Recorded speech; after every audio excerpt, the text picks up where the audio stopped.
Welcome everyone to another episode of the Squadcast. Today we got Shadawx, Cameron, Hanzo, CardGamer, and myself. We're going to be talking all about seasonals, lineups, a little metagame action. If you guys caught the Runeterra show yesterday, you'll know that I have not been playing a lot of LOR this week because I've been busy as all hell. So I am very interested to learn from you guys what you think's good and what you're thinking about playing in seasonals, because we're kind of at that point right now. It's like, what, 10 days away, and like this is kind of like when you should sort of be locking in your lineup, or at least have like one deck, at least one solid deck that you're like, I'm playing that one, know how to play it well, it's winning for me a lot, and then like trying to construct a lineup and like maybe have it done over the weekend. But yeah, this is kind of the time to start locking stuff in. So I'm curious, Cameron, why don't we start with you? Because I saw you just came second in one of the Master Runeterra tournaments in a lineup that I'm actually really interested in. You played Talia Ziggs, Viego, Kindred, and Mono Shurima. Yeah. And those are all decks that I'm really interested in. Talia Ziggs right now is my like lock-in, which is weird because it's a deck that I have not historically played a lot at all. It was kind of always kind of like, yeah, whatever, it's fine. But I love the explosiveness of it and the power, and it just like, I don't know, it just feels good. I've been winning a lot with it, so that's my lock-in. So I'm interested to hear your thoughts on your lineup. I think every season there's just like two deck core, and the X is just whatever that fits you, the playstyle, whatever. And I think this season's core is Mono Shurima and Talia Ziggs, and Viego is just my comfort pick, and that's how I went about it. And I think their matchups are pretty similar too, because I was trying to target FTR yesterday, and it worked pretty well because all sorts of decks that beats FTR like pretty, like pretty well. So yeah, that Pretty worked. well. Yeah. But yeah. How much FTR did you actually run into? Like 4, I think. No, sorry, 3. Oh, really? 4. Yeah, 3. That's still a lot though. In like what, 6 rounds? 4 rounds. Oh, was there not a top cut? Yeah, I didn't see one in top that, but like in the Swiss rounds, 3 out of 4 are FTR lineups, control lineups. So yeah. And do you think that's gonna carry on to seasonals? Because I didn't realize the FTR was on such the uptick right now, but apparently it's all over the ladder. Yeah, I think the main reason it's Shuhu Wonders, right? I think slamming a Shuhu Wonders right now, I think beats a lot of the decks right now if you just slam it. I think right now? I think Kate Ezreal gets screwed by it, Aphelios gets screwed by it, even Talia Zig sometimes. If you didn't draw well, it hurts. So yeah, I think it's a lot of things. Sorry, CardGamer, you go ahead. I was just gonna say, like, that's how you beat Sundisk as FTR. You just like don't play anything and you play all your ramp and you go like, all right, Chi wanders. Do I kill all your champs and win? If not, go next. But yeah. Oh, that's funny. That's why I think it's really strong right now as well.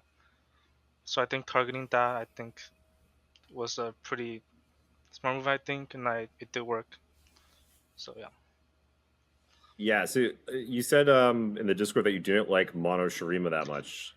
I didn't like it I don't like it that much, but I just think that it has to run Talia Ziggs to make sense. Like, I don't like Mono Shurima anymore because I just think the consistency just so bad on it. Like last season, it's better because we can flip on 6 now, but right now we have to flip on 8, like the quickest, and I think that 2 turns gives a lot of mid-range matchup more time to kill you, and I think that's big. Like, before we may be favoring to like J-Slugs, Silver, or whatever the elite deck that I faced yesterday. Now you give them 2 more turns to kill you, and that it matters a lot.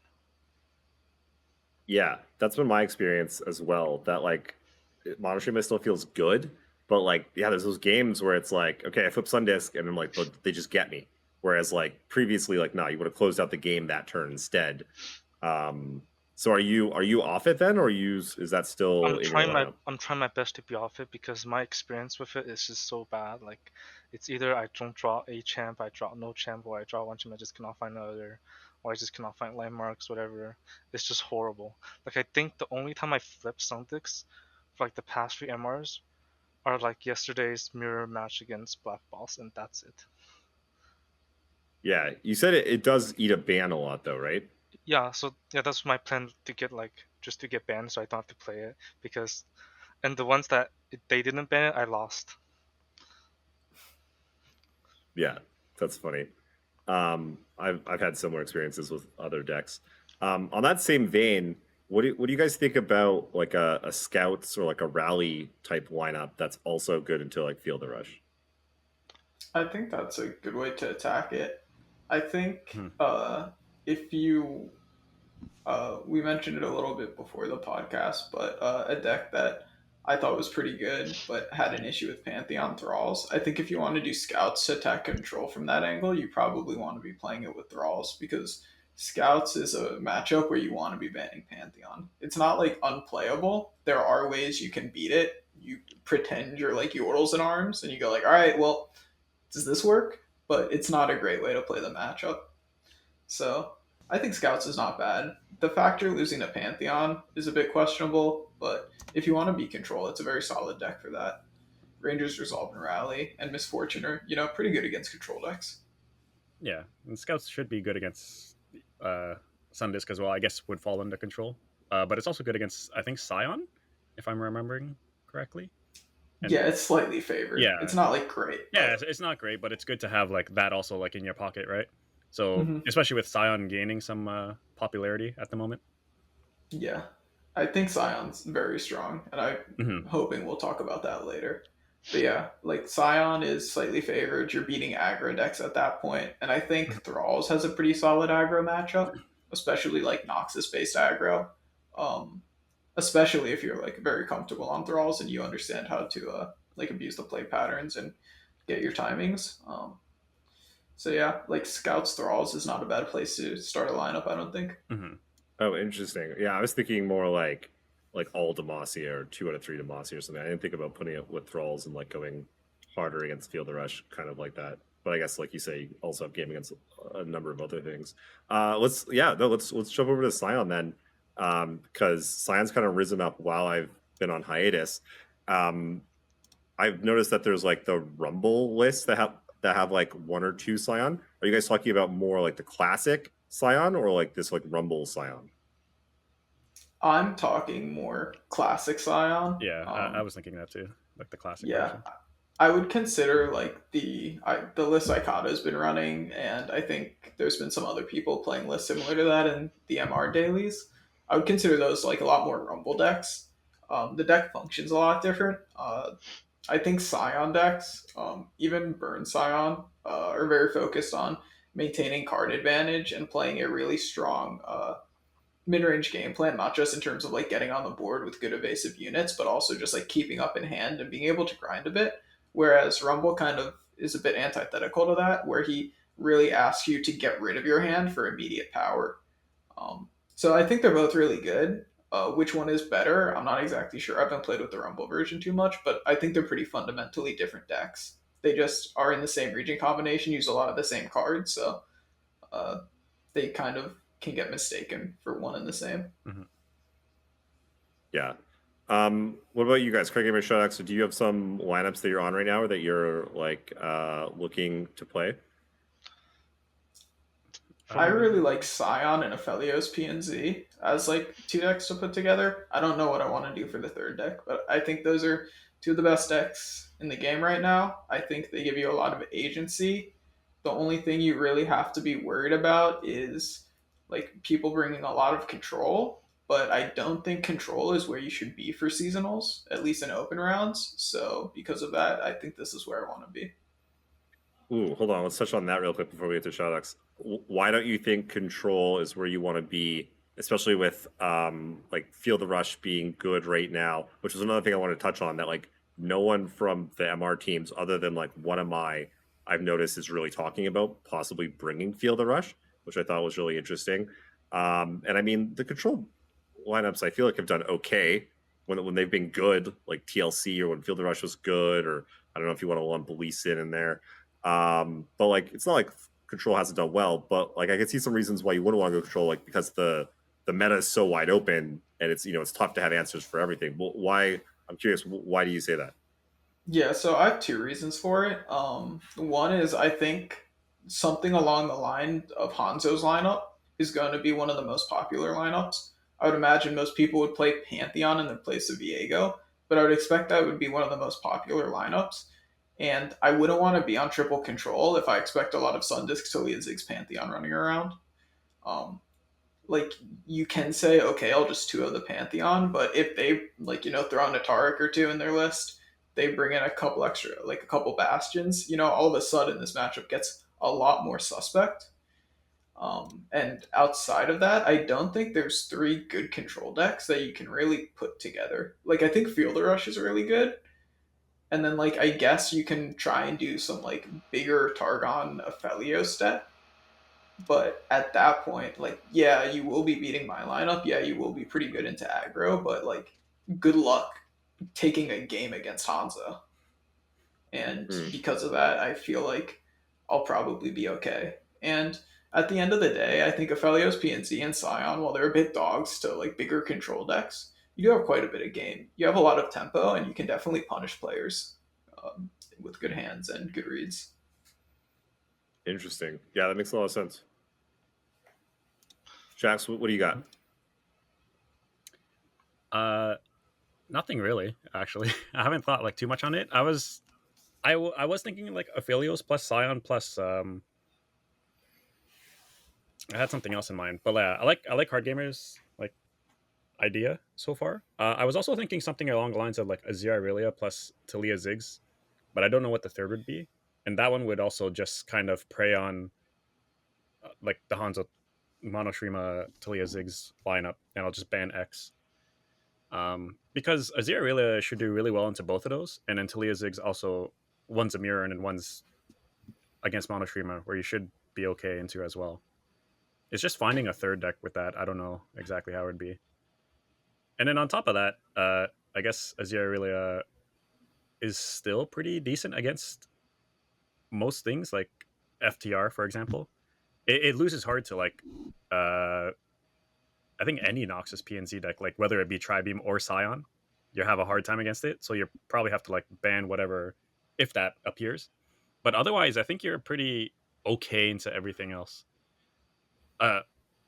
Aside from maybe triple aggro, that might be a problem, but that's always a problem for everyone. Yeah, can't hurt us, right? Yeah, I think you can. It's not like you instant lose to it. It's just uphill a bit. This is annoying. Mm-hmm. Yeah. Speaking of, I think triple aggro is not a awful place to be for seasonals. If we want to say control isn't going to be good, which I think is fair, and then we also want to say Pantheon is the best deck in the game, and a lot of people want to play Talia Ziggs disc with Pantheon. Triple aggro sounds like not a bad place to be. You ban FTR, you ban Aphelios, and you call it a day. But we'll see how the meta shakes up. 10 days, there's a lot that can change. I mean, we've seen how fast the meta shifts in the course of a few days, let alone a week and a half. Yeah, Pantheon's also something I expect to be popular in open rounds as well. Yeah. So that's something to worth playing triple aggro to try and combat those, right? And also, I think Talia Ziggs struggles also a little bit against aggro, pirates and I guess spiders or something. And the other one would probably be the mirror.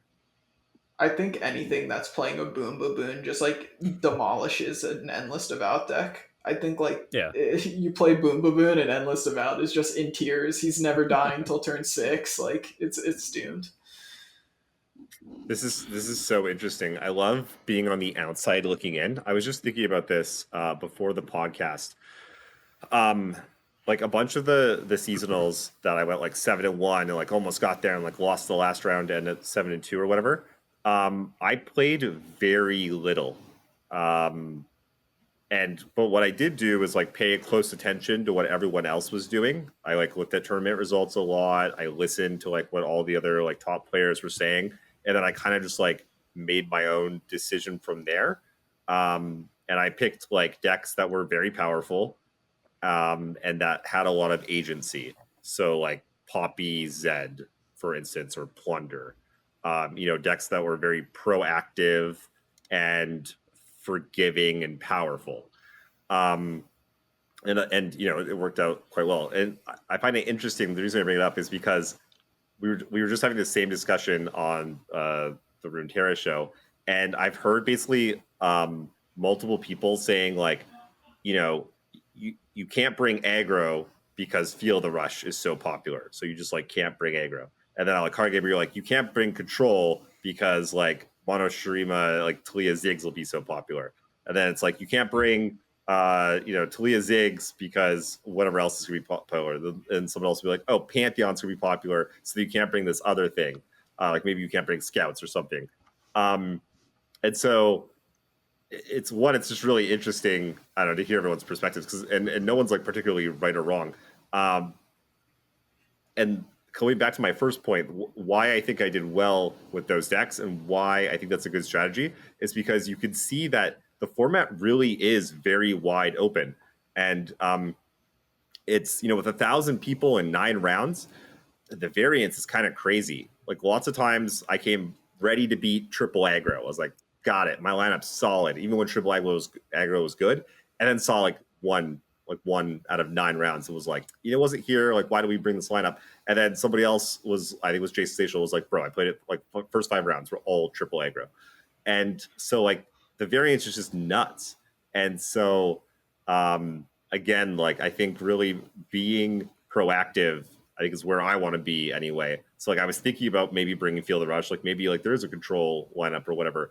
But listening to you, CardGamer, like talk about it and think about like all the different decks that I have to be good against and stuff, I'm like, yeah, no, I think I just want like something like Talia Ziggs. I should like Pantheon, but I can't seem to win with that deck enough. I must just like not know how to mulligan with it or something, because like I don't know, I just get throttled. I guess another point is one thing that I really like doing is I think you guys are right. I think there'll be a lot of Pantheon, and there's also something called like the winners metagame. So like for instance, Feel the Rush and Pantheon might both be equally played in seasonals. But when you get to rounds like 6, 7, 8, 9, like the last 3 rounds, the meta changes often because certain decks will perform better. And if you can kind of predict that, so like in this case, I would make a guess that Pantheon decks would be more represented than, say, Feel the Rush. If they were equal on round 1, I would say Pantheon will be more represented by round like 7, because I think Pantheon's easier to play and it's more proactive. And Feel the Rush is a little bit harder to play, and you can't. It's less forgiving, right? Like sometimes you just go Pantheon, oops, I win. Feel the Rush is like, oh, I spent 1 extra mana on a certain turn or didn't pass or whatever. Like now I die because I like fucked up later on. So those are other things to like kind of keep in mind. Okay, that's it. That's all I got for my tangent. What about ladder? Okay, let's talk about ladder real quick. Because I would like to try to make, basically at the end of the season, I'm always like, all right, I'll give it like 1 or 2 days and I'll just like try my best to see if I can steamroll up the ladder.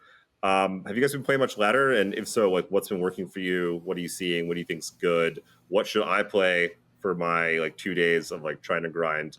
I'm interested in all your thoughts. I'm camping. I think I'm all set for this season. I'm just not gonna play anymore. I'm like done, man. Okay, well thank you for your contribution, Cameron. So I don't play a lot of ladder. I don't love playing ladder. I tend to talk about the game and scrim a lot. I played a bit though.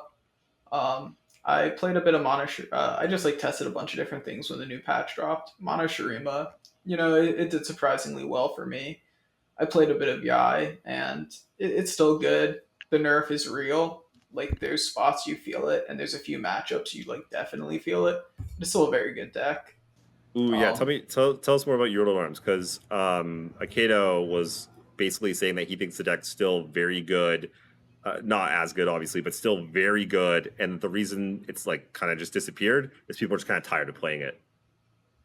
Yeah, I think it's that, and I think like Esheimer was the new kid on the block, and when people are in seasonals mode, they're like, okay, well, there's this new cool Bandle City PZ deck that's buffed, and this one got nerfed, so like throw it to the side. But yeah, I think Scouts matchup, that is the matchup that hurts the most. You really feel the Yai nerf the most in that matchup. Outside of that, any matchup where you kind of needed to get there on elusive cheese, you're really going to feel it, because in those matchups, your Yai damage is really carrying you. And then outside of that, there'll be games where you just barely get there with the Yai, and now you kind of have to top deck the burn, and it's a little bit worse. So you lose a couple points here and there. But overall, I don't think it's too bad. I guess one of the other bigger things of note is now your Chompers are only 3 power when you Yai to challenge things and remove board. which is a pretty big break point. But if you do have the Lulu on board, you weren't using your support on anything anyways with old Yai, so now you just kind of like Lulu the Chompers, and it's not the biggest deal. So overall, I would say the deck probably isn't tier 1 anymore. It's probably closer to like very high tier 2, but Is with there more any testing chance and that you're seeing on bringing the it to seasonals? Yeah, there might be. Like, I kind of just want to be playing 3 different Boom Baboon decks right now, and that might be the last Boom Baboon deck. Yeah, fair enough. What about you, Shadawx? Have you been playing any ladder? So yeah, like CardGamer, I don't like ladder much, and when I do play, it's usually random things, so I don't really like focus on climbing. But I guess lately I did climb a bit with Jinx Rumble, so that was pretty fun. But I think if you want to like actually climb, I'd say something like quick, like Pirates or Talia Ziggs would be the best bet. But yeah, Jinx Rumble was pretty fun too. It's like just I saw discard aggro. your tweet. Oh, I saw your okay, tweet. yeah. Yeah. I played it a few games. Yeah, I had a good time. it's pretty fun.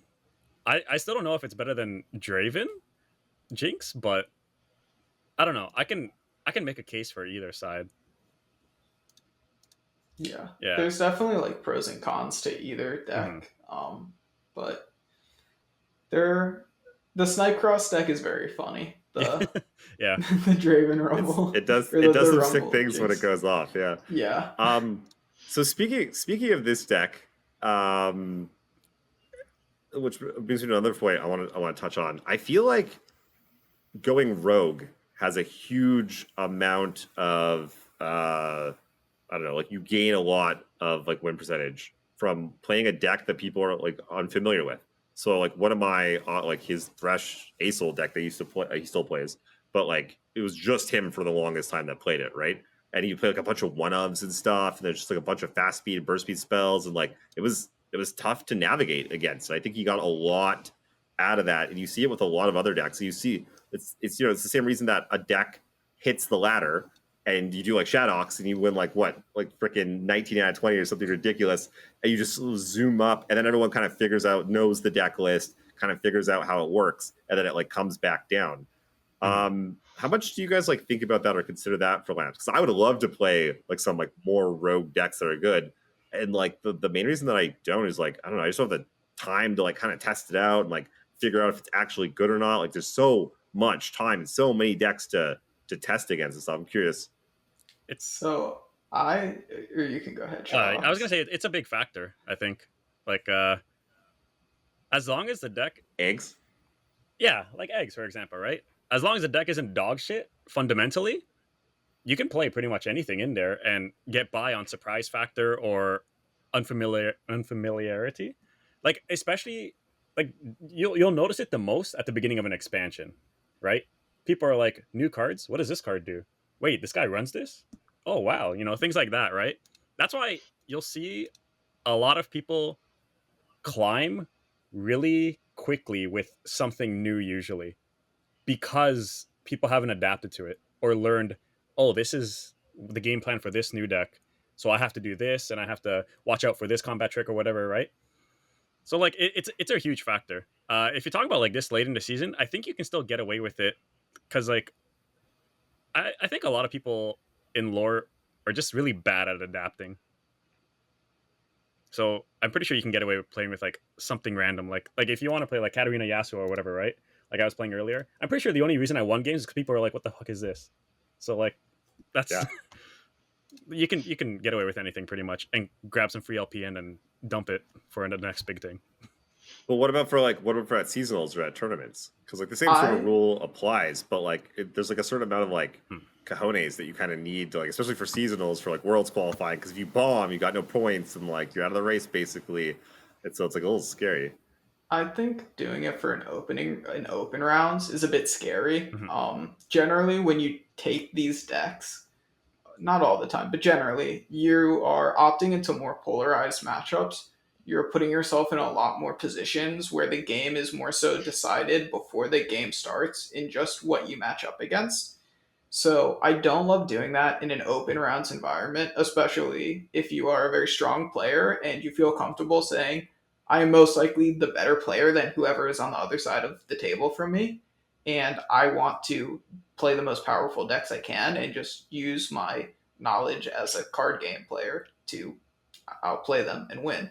And I would do that for open rounds, but once you get to places like, Aegis, the Aegis League, where it's like 100 or so of the best players on the server, you get to the top 32, where it's like you and 31 other of the best players on the server. You don't really have these edges, and I think it gets a lot more enticing there. I know I can say personally, one of the best performing decks for me, just like period, that I've brought to events is GE Shellfolk, and it's just a deck that like very few people understand. I think there was a period with it over like a month and a half between like during the end of the Between World season and going into the season after it, like in the MR events before the Shellfolk nerf. I think I was like 11 or 12 game win streak in like actual like sanctioned events with it. I like didn't drop a game at the entire seasonals with it. I had other decks that let me down. I like didn't drop a deck with it in like the 2 Mastering Runeterra like tournament series I brought it to. I didn't lose any games with it when I brought it to RA. Just like it won everything. Yeah. Okay, I want to touch a little bit on tips for people going into seasonals. It's amazing to me that like I don't know how far we are into having seasonals now. It's a year and a half basically, and I still like there's still stuff that like I learn from like each one, which is surprising because I played in so many card tournaments. One of the things like we're talking about is I remember early on, like the second seasonals, I was trying to figure out what decks were actually good. I was still like very new. It's like Shadawx just went on this rip with this deck, right? And it's like, and so I'd be like, oh, I see that on Twitter. I'd be like, is that deck good? Or I'd be looking at Runeterra, who's Raptor from MTG, who's a huge pro there, and a very good LOR player. He would like win with just like, I don't know, mono Sejuani, like just like all kinds of like just brews of his. I'm like, is this the new hotness? Like, is this the hot tech? Because in like Magic, where I came from, there's not that many top decks. There's just like a few, and then every now and then something will like come out of left field, and you're always trying to look for that like silver bullet like hotness. And in LOR, good players, if you give like one of the top 10 players like just a bag of cards, like they'll go crush with it. They will go on a like they'll have a good win percentage on the ladder because they're just so much better than their opponents. And so that's one thing for anyone like trying to pick out decks. There's really a reason that people gravitate towards a lot of decks, and you don't see top players playing things like pirates, spiders. Let's see what else is in there. I don't know. Maybe Auction Sivir from this season, because Auction Sivir has been super good for a bunch of seasons. And it's like not kind of the hotness right now. Still a fine deck. Maybe it's a bad example. Let's see what else. I don't know. Karma decks.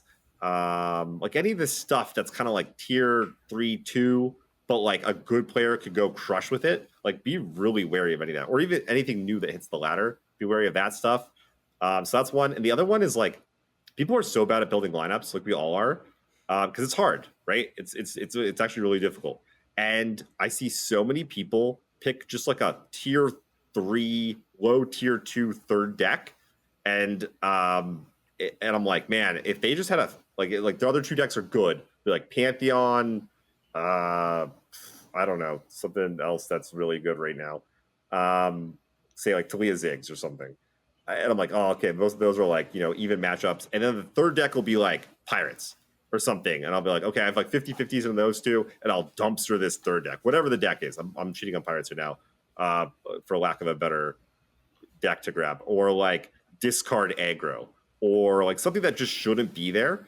That happens a lot. Like, do you guys see that a lot, where your opponent just has like a bad third deck and you just dumpster the crap out of that? Maybe you'll even lose one to the other one you didn't ban, but you just 2-0 that bad third deck. I see that all the time in seasonals. I'll load up and I'll be like, I can't lose to this deck. This is one extra deck they have here. I'm crushing that one and we're good. And I see it all the time. And I've made that mistake too. Just jamming. It was discard aggro. I just jammed into a lineup, and yeah, it was not pretty. So that's one thing. Like, really watch out for that. And that's one of the reasons that like Bay and I are always like harking on like just play 3 good decks, because like you're always kind of okay. I'm curious though, what do you guys got for like tips for people? Maybe it's their first seasonals. maybe they're it doesn't even have to be your first seasonals. I'll take some tips too. What do you guys got? I think the most important one to me, just one I experienced at first too, is that the first loss can affect you a lot, and I think you shouldn't, because there's many examples where people get first loss and they just don't want to play anymore. But I think that if you have a good mindset, it doesn't matter. You'll keep doing it. I think there's one season where I might lost 2 in a row, but then he won the next 7 and he still got top cut. And when I see that, I'm like, okay, well, yeah, I need to be like that. Because I think the first few seasonals, I lost the first one, I just completely don't want to play anymore. But then the seasonals after, I would even though I lost my first one, I still just reset, have good mental, and I still do fairly well.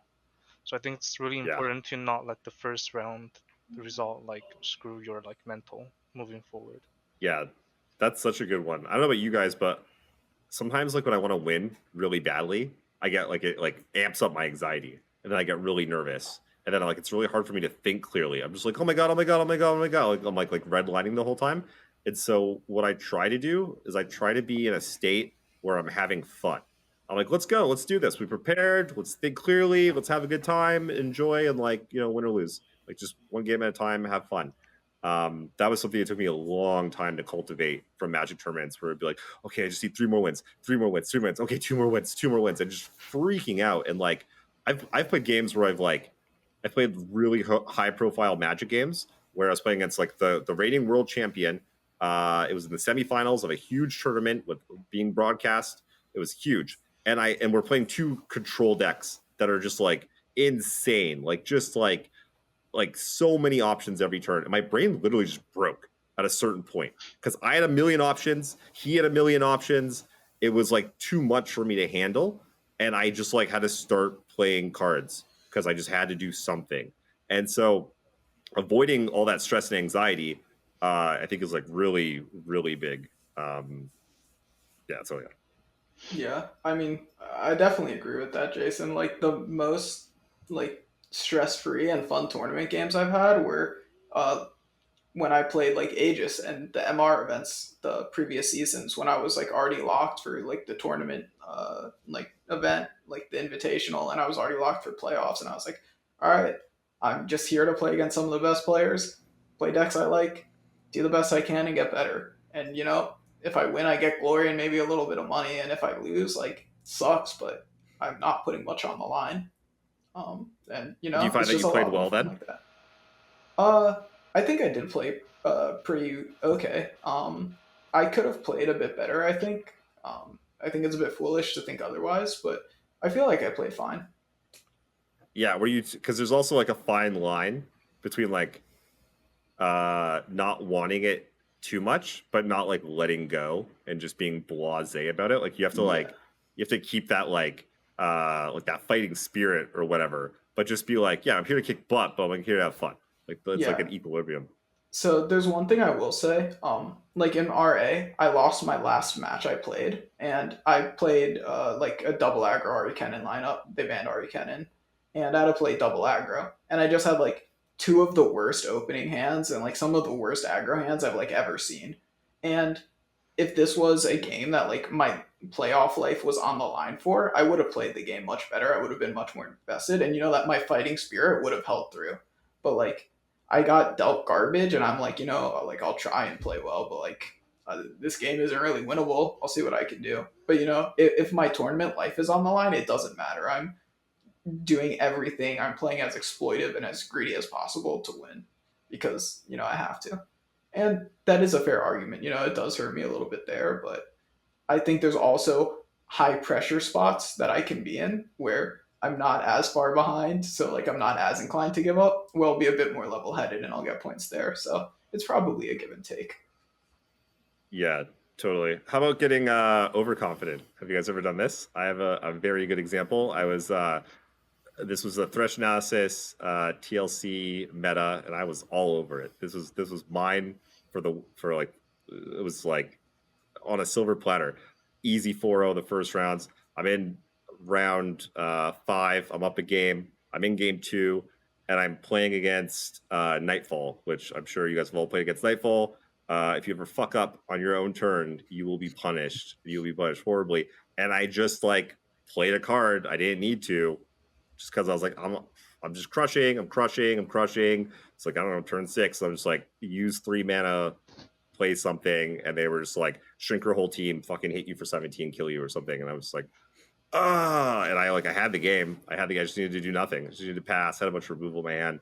And I lost, and then I lost that round because of that. And then later on was the game that I timed out and ended up at 7-2. So like I just got like overconfident on one turn of one game that cost me 1 round. That cost me like the top 32. It's amazing how, you know, the first 4 rounds I was laser focused, wasn't like not overconfident at all. And then like I just blew my opponents out and took my eye off of it for a second. Which is, I'm glad I'm like rehashing this because I feel like I've forgotten that lesson. It's been so long. It's a fucking marathon, which is what my original point was going to be. 9 rounds. That's so much. Do you guys ever like, what do you guys do during the tournament, like to try to like keep focused or whatever? So I don't do this currently, since I'm not like at the house. I played my first few seasons on that, but what I used to do when I like stayed with my parents during COVID is every round that I finished with more than like 15 minutes to spare, I would just go and take my dog for a walk, go outside, get fresh air, just do something to like take my mind off of it. And like interacting with living things, especially like animal living things, like be it like a roommate, a friend, family member, a pet, is like really good to get your mind off of things and refresh. And also just like leave the room you're playing seasonals in. Like getting out of that room does a lot for you. Even if you just go from like your office to your living room, or like your bedroom to your living room, it does a lot for like your brain. Totally. What about you guys? For me, I usually just do my schoolwork. That's it, because I don't have nothing better to do. Such a machine. Yeah. Nothing better to do. What? It's like Tippy stream, like seasonal stream. Like that guy's psychopath. Like phenomenal guy, very nice guy. But like this guy plays seasonals, gets done with like a really intense round. And he's like, "Wow, that was a tough one, boys." Queues up ladder, just like starts jamming ladder, just like every minute in between game. I'm like, how do you do that? Like, when does your brain rest? Yeah. Yeah, sometimes taking a small break in between is nice. Grab a snack, drink some water or something. I mean, sometimes there's also something to consider. Like, if you're like, you know, in the zone or something, you don't want to break that sometimes. So I can understand Tippy like playing ladder sometimes, but he does it like all the time. I think like between every single round, he just doesn't stop. But yeah, I think an important thing is just to remember, like CardGamer said, take a step out of the room is like really nice. Grab some water, grab some snacks. You're gonna be here for a while, so get comfortable.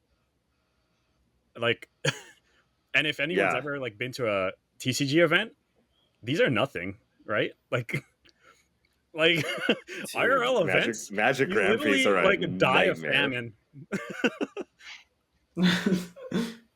Your body just like it hurts so bad afterwards. So like imagine there's 9 rounds, but like in between each round, there's like an hour of nothing where you just sit in like a really uncomfortable chair and like just fucking that's it. Just it's like a sick man. It's like Survivor. Yeah, it's either there's an hour of nothing or there's like no time for anything in between for like the next 3 rounds or something. Because you go into time every single time and you have to like pay some like random person like, please get me some food. I need something. Some terrible conference food, like just like cardboard pizza or something.